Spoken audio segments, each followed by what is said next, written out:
nombre del Padre, del Hijo y del Espíritu Santo.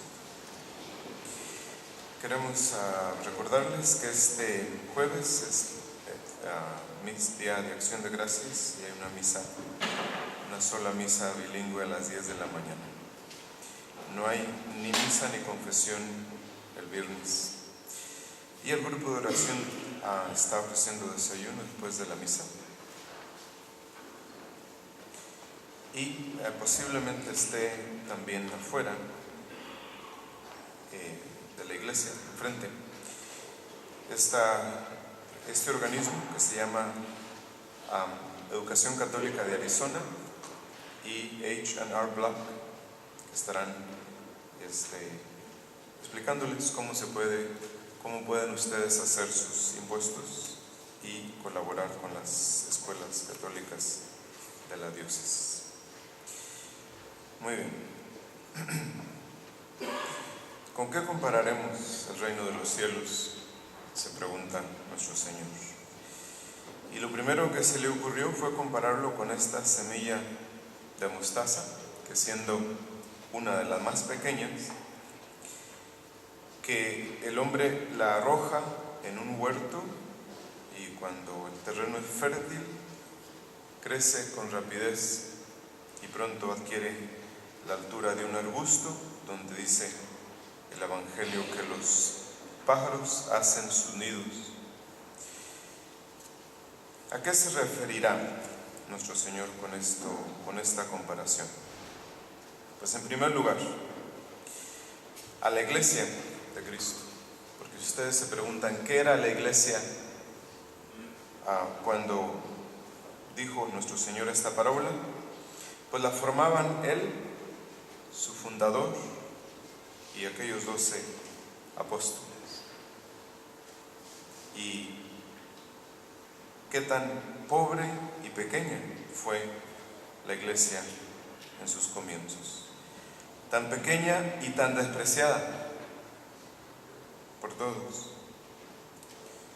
Tan despreciada y perseguida fue que al maestro y a los discípulos los martirizaron, los mataron y los enterraron. Y así aquella semilla de la fe de la iglesia fue sembrada en la tierra. Pero pronto brotó con la misma fuerza creció. El mismo día de Pentecostés dice la Sagrada Escritura que Pedro convirtió a 3,000 personas. 25 años después de la muerte de Cristo, San Pablo dice que la fe se ha extendido por todo el mundo y 30 años después de la muerte de Cristo se han vaciado ya los templos de los paganos. A mediados del siglo II, Tertuliano dice: somos de ayer y ya llenamos todos los lugares que nos pertenecen, nuestros pueblos, nuestras islas, nuestros castillos, nuestros ejércitos. Vacíos hemos dejado los templos de los paganos, dice Tertuliano, a mediados del siglo II. Y ya a mediados del siglo III tenemos más de 1500 diócesis o sedes episcopales establecidas en el mundo conocido. Y hoy la Iglesia ocupa su lugar en casi todos los países. Así es como trabaja la providencia de Dios, que de pequeñas cosas hace grandes cosas, para que nos demos cuenta que las cosas las hace Él, no nosotros. Sí. Entonces lo mismo que hizo con la iglesia, lo hace con las almas, lo hizo con la Santísima Virgen. Ella dice: Dios se fijó en la pequeñez de su esclava. Y dice ella misma: a partir de ahora me llamarán bienaventurada todas las generaciones. Qué pequeña era la Virgen en aquella simple casa de Nazaret. Y al cabo de 20 siglos, la grandeza de la Virgen ha llenado toda la tierra. Se cumple en ella la doctrina de su Hijo que dice que quien se humilla será elevado. Ahí tenemos también el ejemplo de Santa Teresita del Niño Jesús, una adolescente sepultada en una celda oscura en su convento, y ya sabemos cómo Dios la glorificó. Qué lluvia de gracias han descendido sobre las almas por su intercesión. Entonces,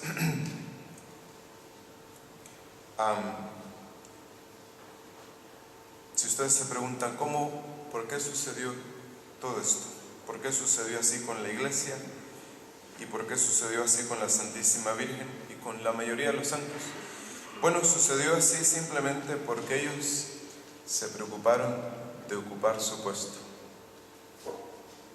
de estar cada quien en su puesto, en el lugar que Dios los ha puesto, y nada más.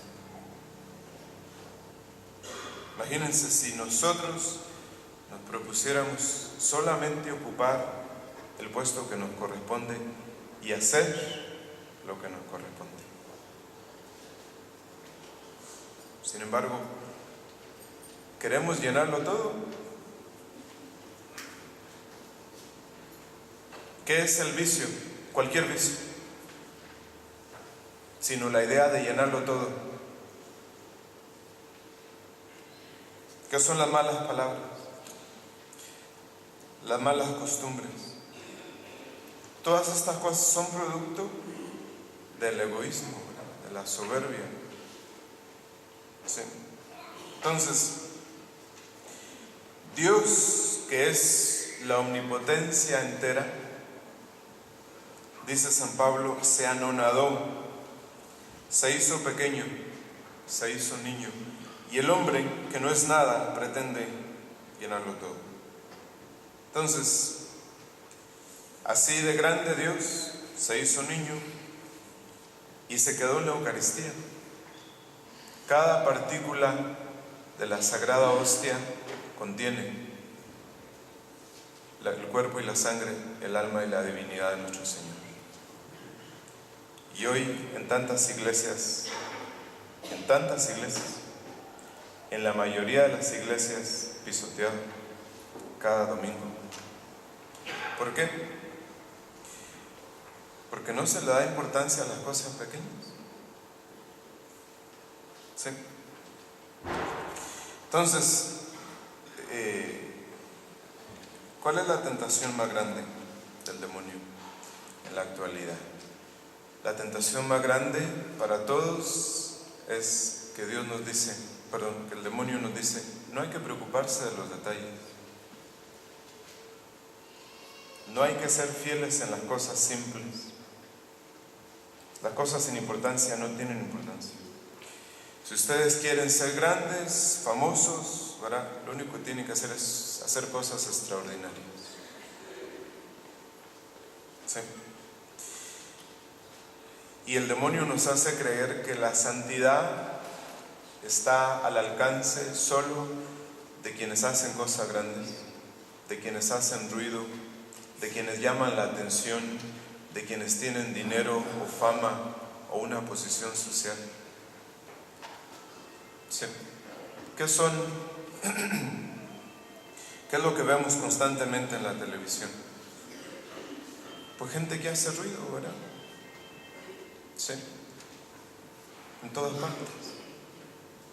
Y nosotros, imitándolos a ellos, dejamos de preocuparnos de ser fieles en las cosas simples y pequeñas. Sí.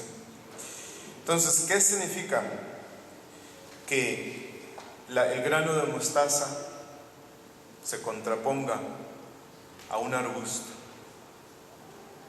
¿De dónde viene la diferencia?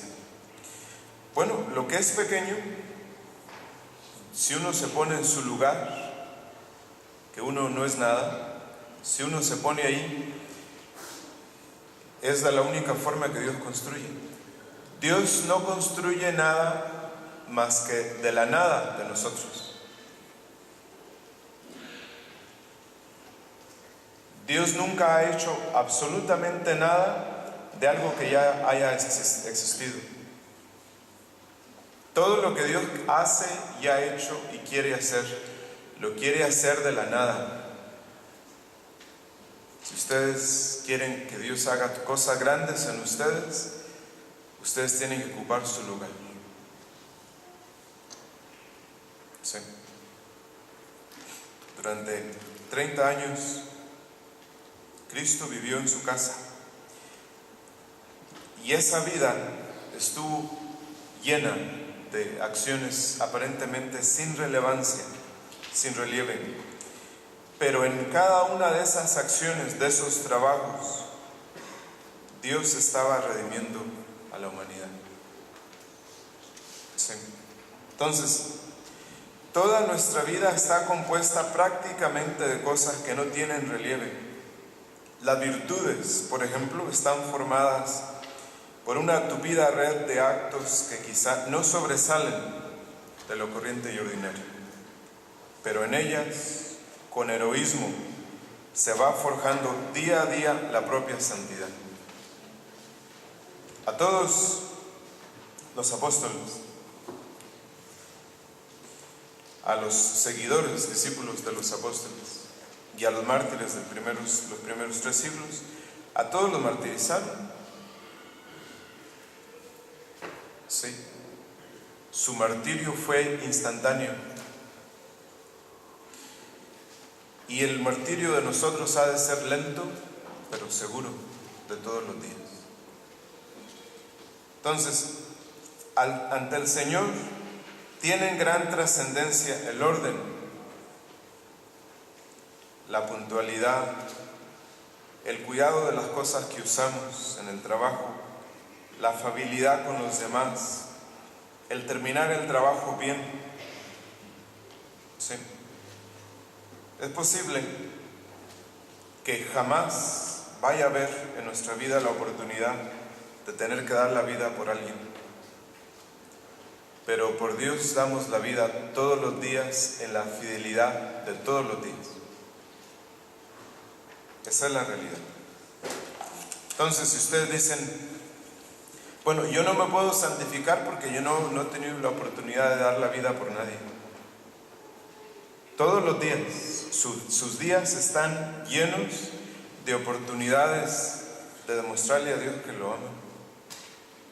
Las cosas que ustedes hacen, aunque las hagan muchas personas, las mismas, no tienen el mismo valor. ¿Sí? ¿Por qué? Porque ustedes las han de hacer por amor a Dios. Entonces, lo pequeño que ustedes logran hacer, la fidelidad en las cosas pequeñas, en lo ordinario de todos los días, adquiere este valor que dice el Evangelio, que los pájaros del cielo vienen y hacen sus nidos en ellas. Entonces, ¿cómo creció la iglesia? Creció por la amistad,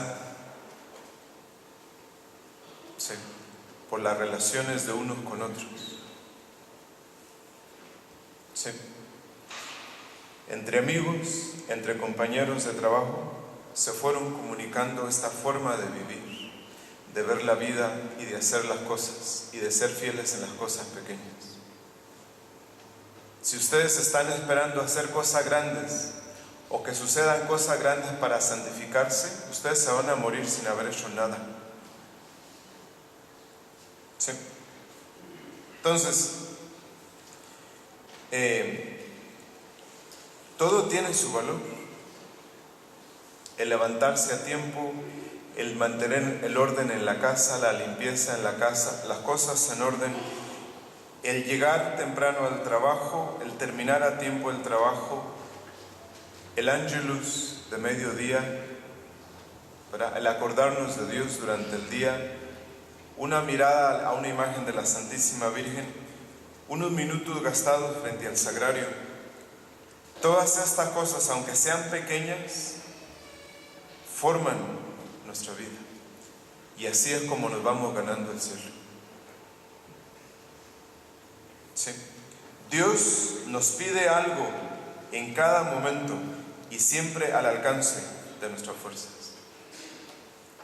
¿Cómo llegamos? Si ustedes se preguntan, ¿cómo llegamos al cielo? Por los caminos ordinarios de sus vidas. Por los caminos ordinarios de sus vidas. Cada día, en cada lugar, hay algo divino que ustedes tienen que descubrir. Y sacarlo, y vivirlo, y compartirlo, y santificarse, y santificar a los demás. Si ustedes creen que nada interesante sucede o nada grande sucede en sus vidas, esa es una mentira.